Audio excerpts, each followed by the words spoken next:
سلااو کریپتوچیەکان باشن دیسان منی هاتمەوە خزمەت ئێوە بۆ پێشکەشکردنی ڤیدیۆیەکی تر لە زنجیرە ڤیدیۆکانی بەدەستهێنانی پارە لە ئینتەرنێت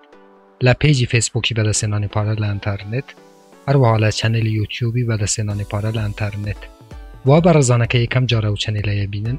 لێرە چەنێلی بەدەستهێنانی پارە لە ئینتەرنێتە کە منی هاتموئین هەموو ڕۆژانی شەممە دووشەممە چوارشەممە و هەینی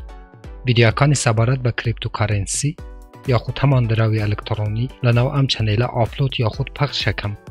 بۆ ئەوەی زانیاری ئێوە لەبارەی کریپتۆکارنسی ببەمە سەرەوە هەروەها ئێوە بتوانن لە ڕێی ئەم چەنێلەوە بێ بەرامبەر دراوی ئەلکترۆنی و هەروەها دۆلاری ئەمریکی بەدەست بهێنن گەر حەستان لەم جۆرە ڤیدیۆانەیە و بۆ ئەوەی ڤیدیۆکانی داهاتوو لە دەست نەدەن دەتوانن چەنێلەکە سابسکرایب بکەن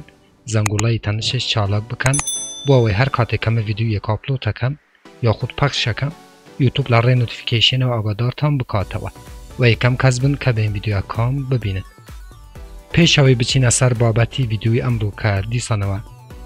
دەنگ و باسی بێ ڤیدیۆ ڕێزانم بەنسبەت وێبسایتی نۆبیترەیەوە قەولوا بکەم ڕۆژی چوارشەممە ڕاکێشانی پارە بۆ ئێوە بڵاو بکەمەوە بەڵام وێبسایتی نۆبیترەی بەڕێزانم ئێستا لەژێر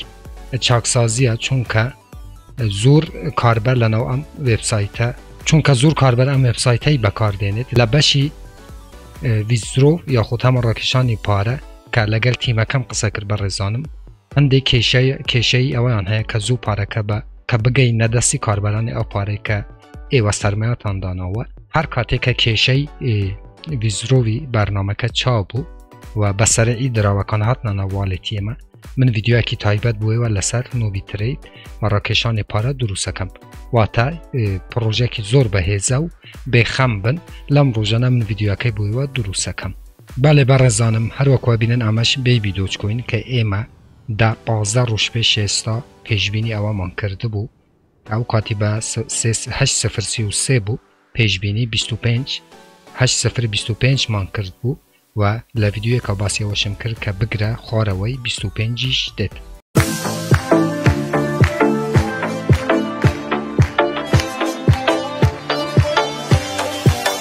بەڕێزانم ئێمە هیچ تەحلیلێک سەر بەخۆ ناکەین چونکە هەروەکو لە هەموو ڤیدیۆکان ئاماژە بەوەم کردوکە کە خۆم ڕۆژانە 10 بۆ 12 سەعات تەحلیلی دراوە ئەلکترۆنیەکانەکەم و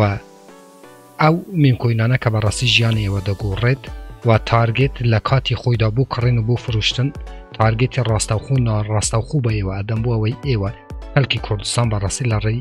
دراوی ئەلکترۆنیەوە قازانجێکی باش بکەن و هەروەکو وازانن کە لەمەوەی دا 15 ڕۆژی ڕابردوودا چۆن لە 8:33 و دیسانەوە ئێستا بینین کە بە 8:22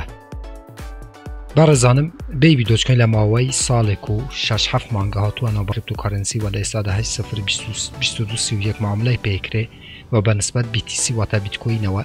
2.44% بەرەو نزمبوونەوە و هەروەها بەنسبەت ئێسێریومەوە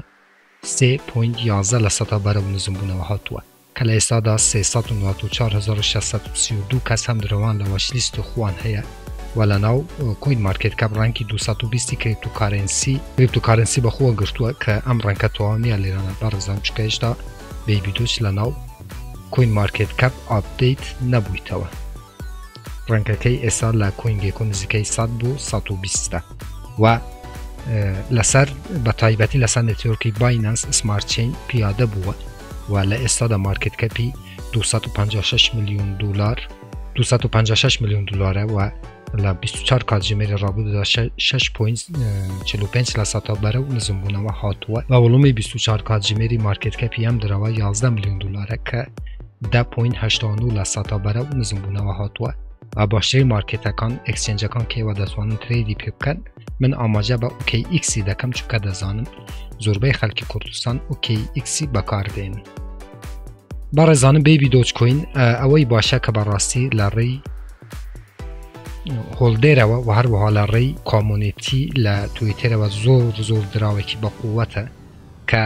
ئەگەر بەڕاستی بازاڕی بیتکۆین خۆش ببە ئێستا ئێمە بەڕاستی شاهدی سفرێک بوو 2-0 کەمکردنەوەی دراوی ئەلکترۆن بەیبی دۆچکۆین دەبووین کە لە ئێستادا هەر چەندەکە بەرەو نزمبوونەوە شاتووە بەڵام لە ئێستادا 1,706,000 هۆڵدەری هەیە کە بەنسبەت هولدر و هروها کامیونیتی و کارو دوباره یکماوه براستی دراوه کی زور بهزه بیبی دوج کوین ایوه سیری چنل یوتیوب بکن بر رزانم یوتیوبی ای خوتان که بدسینان پارال انترنته من لروجانی دهاتو در راسته و خوبه یا خود ناراسته و خوبه من تارگتی کرین به ایو آدم که ایو لباشرین کاتا دیسانوه بیبی دوج کوین بکرم بو اوی لچند مانگی ترا براستی قازانجه کی باش لری ام میم کوینو بکن بالا من لهموش تک پیتان علم لهمو برنامه یک لهمو میم کوینک ریسک و ضرر و قازانج لاستوی خوتانه و تا هر ریسک هر ضرر و قازانجک ایوا به منطقی خوتان دبی قبولی کن و تا اوی دیتانا بازار اینترنت و بازار دراوی الکترونی و وبسایت کان ابی یک کم جار همو ریسک قبول بکد اوی کلسه من پروژه باش و ایوا بناسینم اوی تر به عقل و منطق داخلی هر پروژه ببن ایتر هیچ نما بر زانم چاوری ویدیوی باشتر بن لسر دراوی الکترونی نه تنها به ویدیو چکوین دراوکان تریش من باشترین دراوکان و باشترین پروژکان لناو چنلی خوتان بوی و بلاو دکم بو اوی براسی خلکی کردستان لاری دراوی الکترونی و جیانی سات بگوره ایتر نام ولکاتی و بگرم هر کامنت بسیاری قبول اجرام ویدیویی بنووسن من بچه آن جوابی او آدموات تا ویدیو اکیتر وبسایت اکیتر اپ اکیتر و برنامه اکیتر همو تن بخوای گورس پیرم خوایار و پنای ایو بید خواتان لگل